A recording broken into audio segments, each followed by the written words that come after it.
My mother-in-law never expected me to understand every venomous word she whispered about me in Greek, but the look on her face when I gave my entire wedding thank you speech in her native tongue was absolutely priceless. I'm married to the most incredible man, Andreas. He moved to Canada from a picturesque village in northern Greece to study architecture, and we met in the library at university, both desperately searching for the same obscure textbook on Byzantine influences on modern design. He's my rock, gentle, fiercely intelligent, and possesses a quiet strength that makes me feel safe and cherished every single day.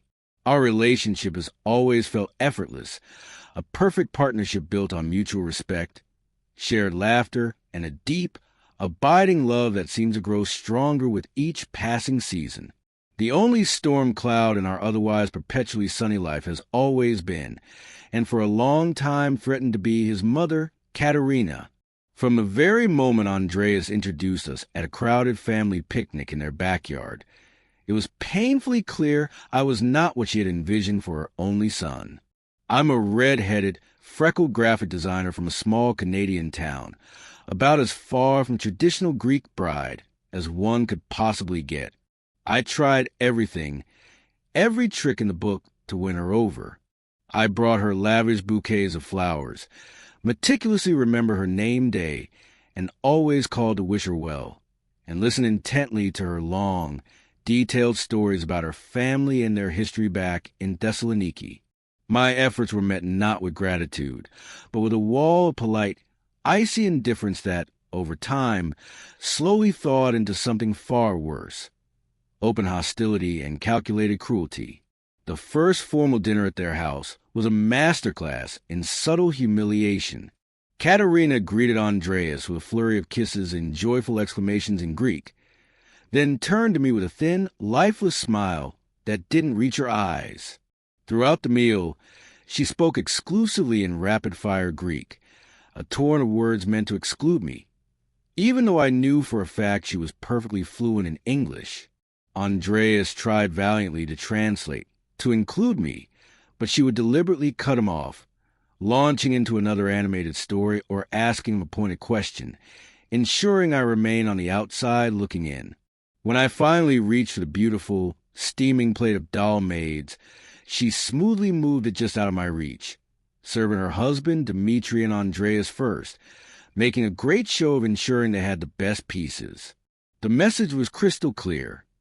I was an outsider, an interloper, and I would always be last in her considerations. Andreas was absolutely livid. On the drive home, his knuckles were white on the steering wheel, his posture rigid with anger. "I am so sorry, my love," he kept saying, his voice thick with frustration and shame. "Her behavior is unacceptable. It is disrespectful to you and to me. I will talk to her. This will not happen again." He was true to his word. He always, without fail, defended me. But Katerina was a force of nature, a woman of immense will, and her tactics only became more brazen and hurtful as our relationship deepened. At subsequent family gatherings, she would openly point at my clothes, my hair, my makeup, and whisper to her sisters and cousins, her dark eyes flicking over me with unconcealed disdain. She'd laugh, a sharp, mocking sound, and make comments under her breath just as I walked by. Andreas would immediately tense up, his jaw clenching so tight I feared he would crack a tooth, and when I quietly asked him later what she had said, he'd just shake his head and mutter, "Nothing important, Agape Mal, just her nonsense." Later, in the privacy of our home, he'd often admit, with visible pain, that she criticized my pale skin, saying I looked sickly and anemic, or mocked my stylish, modern dress, calling it cheap and inappropriate for a family event. It wasn't just about my appearance or my fashion sense. I gradually came to understand she was systematically attacking my very character. As I began to pick up more words, I overheard terrifying snippets. Words like spoiled, Americanized, she conveniently lumped all North Americans together, and unsuitable. I have a successful career. I love her son more than anything in this world, and I've worked hard to build a happy, stable, and loving life with him. But in her eyes, I was fundamentally, irrevocably wrong for him, a stain on the pristine future she had painted for her beloved boy. The final, unforgivable straw came during a lavish party for Andreas's father's 60th birthday. Katerina was holding court, surrounded by a circle of relatives, lavishly praising a cousin's new wife, a lovely, quiet girl from a village near their own. She went on and on about her impeccable cooking, her profound respect for tradition, her good, strong Greek blood. Then her eyes, cold and calculating, landed directly on me across the room. She didn't even have the decency to look away as she said, loud enough for everyone in her immediate circle to hear in Greek, "It's a shame my son chose a barren, foreign stick instead of a real woman who can give him strong sons." I felt the words like a physical blow, a punch to the gut that stole my breath. I didn't understand every single word yet, but barren and foreign were unmistakable, as was the venom in her tone. The immediate, pitying looks from the other relatives, the way they suddenly found their drinks fascinating, confirmed the cruelty of her statement. That was the moment something deep inside me finally snapped. I wasn't just hurt. I was incandescently furious, a rage so pure and hot it burned away the last of my self-doubt. I decided then and there that I would no longer be the ignorant, passive outsider she could mock with impunity. I would arm myself. I embarked on a secret, intense mission. I hired a strict but wonderful online Greek tutor, a wonderfully patient woman named Maria. I told her my primary goal was to surprise my fiancé, which was true, but the burning, secret motivation, the fuel that kept me going during frustrating nights, was the need to understand Katerina, to strip her of her primary weapon.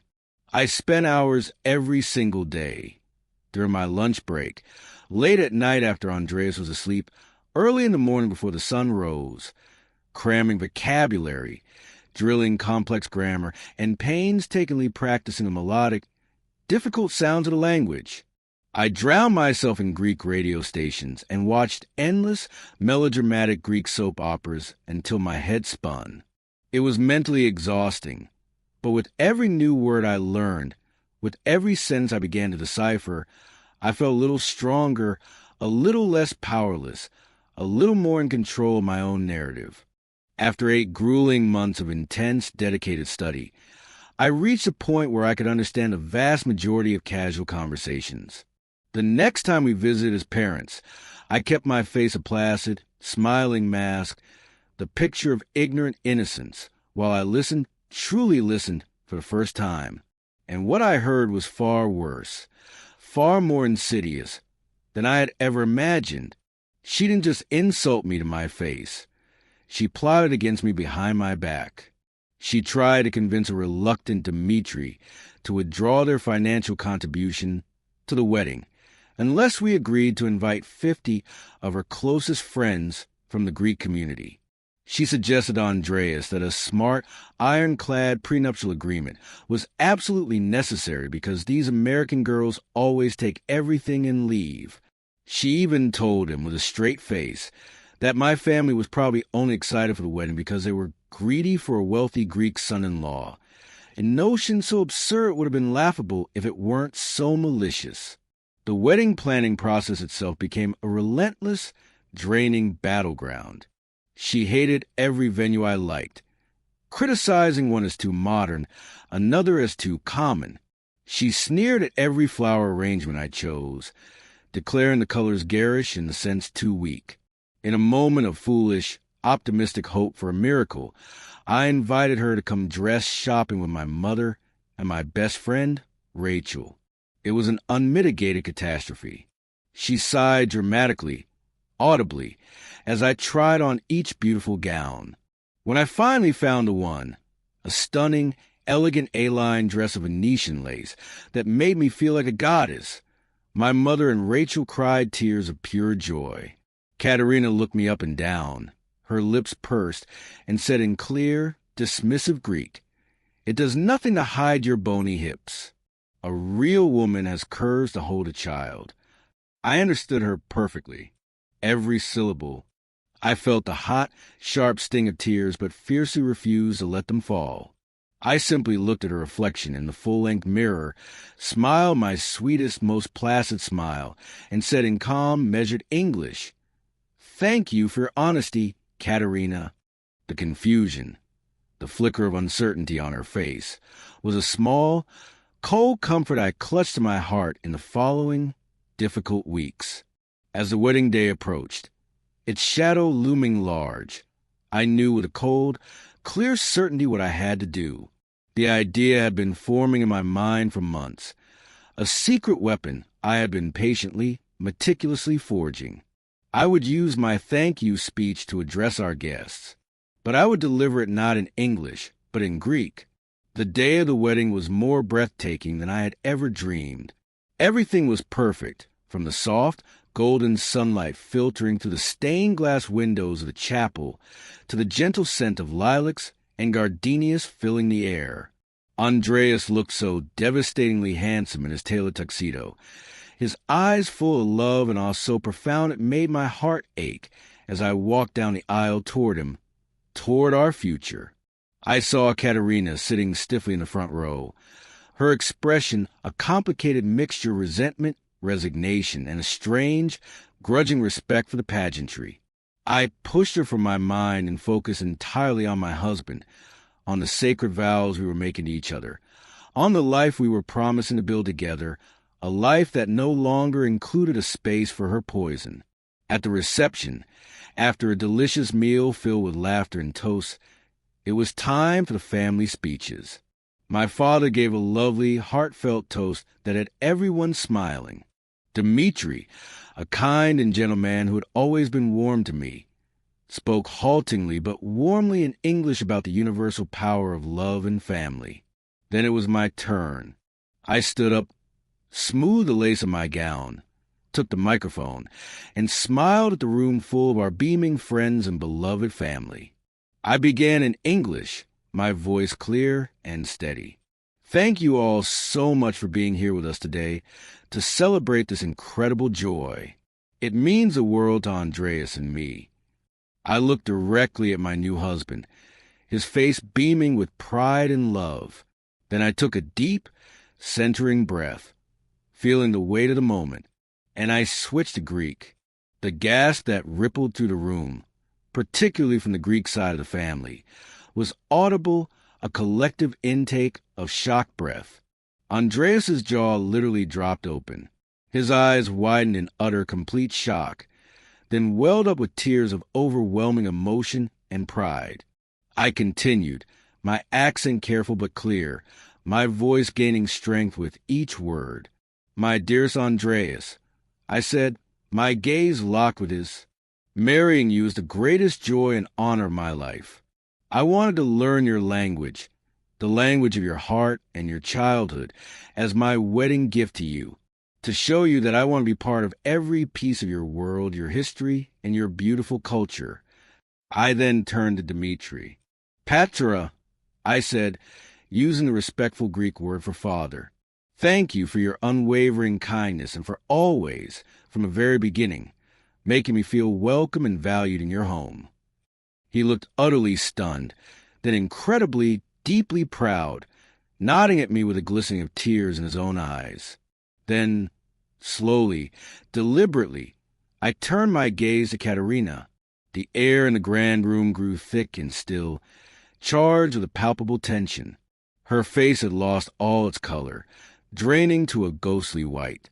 "And Katerina," I said, my voice sweetly polite but with an unmistakable, sharp edge of steel, "I must also offer you my thanks. Thank you for your unique and powerful form of motivation." I held her terrified gaze, refusing to release her. "You see, all those times you said I was too thin, that my cooking was bland and unappetizing, that my family was only interested in money, that my wedding dress was ugly, and that my hips were too bony to ever bear children. I understood you, every single word." Her hand flew to her mouth, a stifled gasp escaping her lips. A wave of shocked murmurs spread through the Greek guests. They all knew. They had heard her for years. They were witnesses to her cruelty, and now they were witnesses to her reckoning. I understood when you told Andreas I was a barren foreign stick who would never give him a real family. I understood when you called me spoiled and American trash. Learning Greek was indeed a gift from my husband, but it also gave me a gift in return. The gift of knowing, beyond any doubt, exactly who you are and the depth of your bitterness. I looked back at the crowd, my voice strengthening, filling the hall. Love is not about where you come from, the color of your passport, or the accent in your speech. It's about respect, kindness, compassion, and the conscious, daily choice to build a future together. I have chosen to build that future with your son, and I have chosen to embrace the beautiful, rich, and generous parts of his heritage, despite the ugliness and the prejudice you have consistently shown me. I turned my gaze back to Katerina, now a trembling, ashen statue of shame. And so, I want to make one thing very clear right here, right now, so there is no possibility of misunderstanding. The way you have treated me is over. It ends tonight. If you ever wish to be a part of our lives, and especially if you ever wish to know and hold any future grandchildren, this behavior ends now. There'll be no more insults, no more whispers, no more poison. This is your first, your last, and your only warning. I switched back to English for my final, conclusive sentence, my eyes sweeping over all our guests. Now, please, everyone, let's raise a glass of love to true family and to joyful new beginnings. The silence held for a single, suspended beat, and then the room erupted in thunderous, sustained applause. My Greek relative surged forward, hugging me, kissing my cheeks, shaking Andreas's hand, praising my courage, my strength, and my beautifully fluent Greek. They had witnessed her behavior for years, often in uncomfortable silence, and now I had publicly held her accountable in a way they never could. Andreas wrapped me in the tightest, most meaningful embrace of my life, whispering, Sigma Alpha Gamma Alpha Pi, Sigma Alpha Gamma Alpha Pi Tau Sigma Omicron Pi Omicron Lambda. I love you so much. Over and over into my hair, his voice thick with emotion. He was prouder of me than I had ever seen him, his love shining brighter than all the lights in the room. Katerina, utterly humiliated and morally defeated, fled the reception in a storm of tears, not even stopping to collect her purse. Dmitri stayed, a look of grim, long-awaited satisfaction on his face. He later confided in Andreas that someone had finally, effectively, and deservedly put his wife in her place, something he had lacked the courage to do himself for decades. The weeks that followed the wedding were tense and quiet. Katerina didn't call, didn't write, didn't speak to us. It was a cold, brittle peace. But about a month after we returned from our honeymoon in Santorini, she called. Andreas put her on speakerphone, his hand covering mine in a gesture of solidarity. Her voice was different, subdued, stripped of its usual arrogance and pride, replaced by a shaky humility. She asked, almost pleaded, to meet. We agreed to have coffee at a neutral, quiet cafe downtown, a public place where emotions might be kept in check. She was already waiting for us in a corner booth, looking older, tired, and deeply vulnerable. She didn't meet my eyes at first, focusing on stirring her coffee with a nervous hand. The speech, she began, her voice trembling, barely above a whisper. It was a profound shock. I was very, very angry, humiliated, but my sisters, my cousins, even my own mother, they have all called me. They told me I was wrong. They said I shamed the family, our name, with my behavior. They said the way you stood up for yourself with such dignity, in our own language, it showed more strength, more grace, and more genuine respect for our culture than I have ever shown in my entire life. She finally lifted her eyes to meet mine, and they were filled with a genuine, pained, and profound remorse. I am sorry, Natalie. Truly, from the bottom of my heart. I was possessive of my son. I had a detailed, rigid picture in my head of his perfect life, and you did not fit. I was cruel. I was unfair. I was a small-minded, jealous old woman. You are a strong, intelligent, and beautiful woman, and you love him with your whole heart. That is all that should ever matter. It wasn't a perfect apology. It was still centered on her feelings and her shame, but it was real, it was raw, and it was the first truthful thing she had ever said to me. I accepted it, not for her, but for us, for Andreas, for the future. Thank you, Katerina.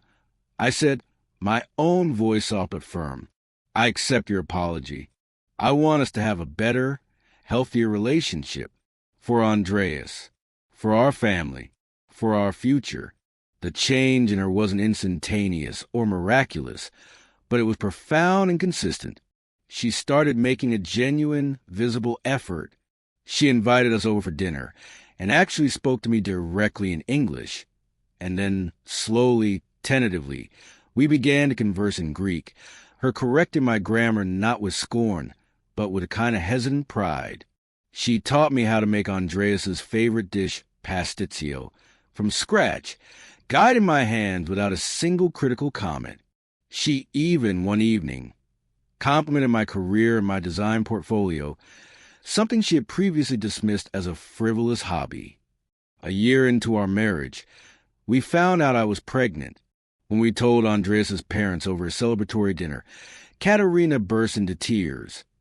But they were happy, joyous tears of relief and anticipation. She stood up, came around the table, and hugged me for the first time, a real heartfelt, clinging hug that spoke of regret and hope. A grandchild, she whispered into my hair, her voice cracking. Our grandchild. I was such a fool, such a blind, stubborn fool. Throughout my pregnancy, she was miraculously, wonderfully supportive. She fussed over me, brought me traditional Greek dishes she claimed would ensure a healthy baby, and shared stories of her own pregnancies with Andreas. My mother and she, surprisingly, became fast friends, bonding over their shared excitement and giving me often contradictory but well-intentioned advice. The day our daughter, Sophia, was born, Katerina was the second person to hold her, right after my own mother. She looked at the tiny, red-haired baby in her arms, with her pale skin and a faint dusting of freckles already on her tiny nose, and she wept with pure, unadulterated, unconditional joy. There's no barren foreign stick now, is there, my love? Andreas whispered to me, his own eyes shining as he squeezed my hand, watching his mother cradle our daughter with reverence he had never seen in her before. I smiled, a tired, happy, complete smile, watching his mother. Now my daughter's Yaya, rock our child. No, I said, my heart full to bursting. There's just family, our family.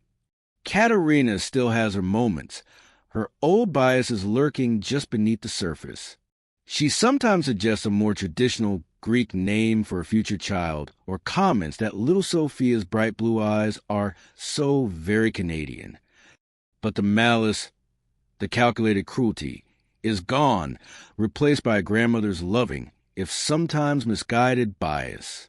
The long, exhausting war was finally over, not because one side was utterly destroyed, but because a fragile but resilient bridge was built, constructed with courage, language, unwavering love, and a very public reckoning.